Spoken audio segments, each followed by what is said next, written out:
Bumati ka muna, Kyle, ha?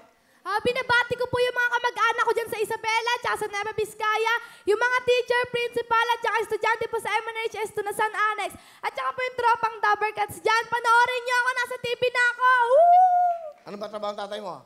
Yung tatay ko po, nagtatrabaho po siya sa factory worker. Sa factory. Oh, factory worker siya. Opo. Sa factory worker siya nagtatrabaho. Opo. Ilan taon ka na, Kyle? 12 years old na po ako. Bata pa. Okay. Kuya Will, advance happy birthday po. Happy birthday. January 27, 1961. Wow, galing ha. Bakit mo naisipan batiin ako? Malayo pa naman eh. Kasi Kuya Will, masarap sa pakiramdam pag may bumabati sa'yo kahit di mo pa birthday. Kuya Will. Oy, happy birthday ha. Kuya Will. Happy birthday. Kuya Will, siya lang bumati pa lang ngayon sa'yo. Ngayon pa lang binaba. Kuya Aga, Magdala lang akong cash ngayon. Binigay ko na ito 10,000 eh. Ayo. Oh, sige. Kailan, pati mo si Aga. Kailan ang birthday niya? August 12. Alam niya, oh. Kuya Aga. Di ba? Kuya Aga. Binulong mo ba yun? Binulong mo ba yun? Ay, hindi kanya Kuya Will. Alam niya. Matalino ang bata, nag-google Oo, siya. alam niya. Sinerch niya. Sinerch niya. Kuya Aga, Alam niya, August 12. alalahanin 12. natin, Kuya Aga. Hindi nga. Sino nagsabi sa'yo? Ako lang po, naisip ko na. Alam mo talaga? Di ba, Kuya Aga? Alam ka ba? Anak ni Madam Auring yan. Alalahanan natin, Kuya Aga, ang pera kinikita pero ang kahihiyan habang buhay. Kuya Aga. Tama. Sige na. Dahil binati mo si Tito Willie mo, meron kang 10,000 sa akin ngayon. Wow! Sige. Approve na. Gagawin Charles. ko na. Iyan, gawin mo na yung check dyan, please. Charles. Melay, batiin niyo si Aga mamaya, ha? Okay. Okay, Kyle, ano ang pangarap mo? Kuya Will, gusto ko po maging police. Tsaka po gusto ko po maging professional singer. Sino ang paborito mo? Si Regine Velasquez po. Okay, talaga. Bakit mo nagustuhan si Mr. Jean?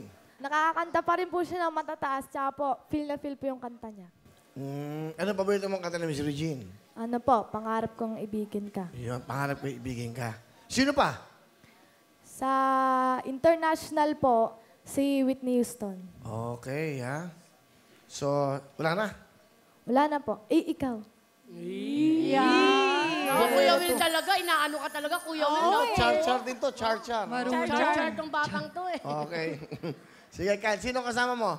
Pinapakilala ko po sa inyo ang pinakamaganda at pinakamasipag kong nanay, si Nanay Essie! Hello, Kuya Will! Happy New Year!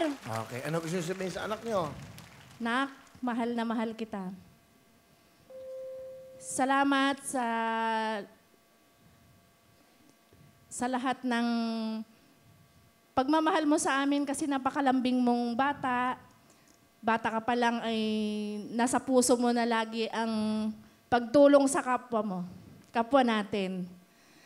Yung mga pangaral namin sa iyo, anak, tatandaan mo lagi yan kasi kahit pag nawala na kami dito sa mundo ay babaunin mo yan habang nabubuhay ka, anak. Mahal na mahal kita.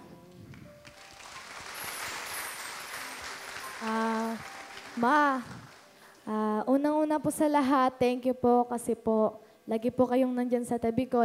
Lagi niyo po akong sinusuportahan, lagi niyo po akong inaalagaan. Ma, napakaswerte ko po kasi po nagkaroon po ako ng nanay na katulad ninyo. Kahit na po ilang beses po ako magpasaway, pinapatawad niyo pa rin po ako. Ramdam na ramdam ko po yung alaga at pagmamahal niyo po sa akin. Mahal na mahal ko po kayo. Thank you, Nanay Essie, ha? Okay. Kyle, eto na yon. Kung napapanood si Mr. Jean, di ba? Isipin mo, ikaw din si Mr. Jean. Ha? Pinanood ka ng buong mundo. Eto na. Please welcome, Kyle.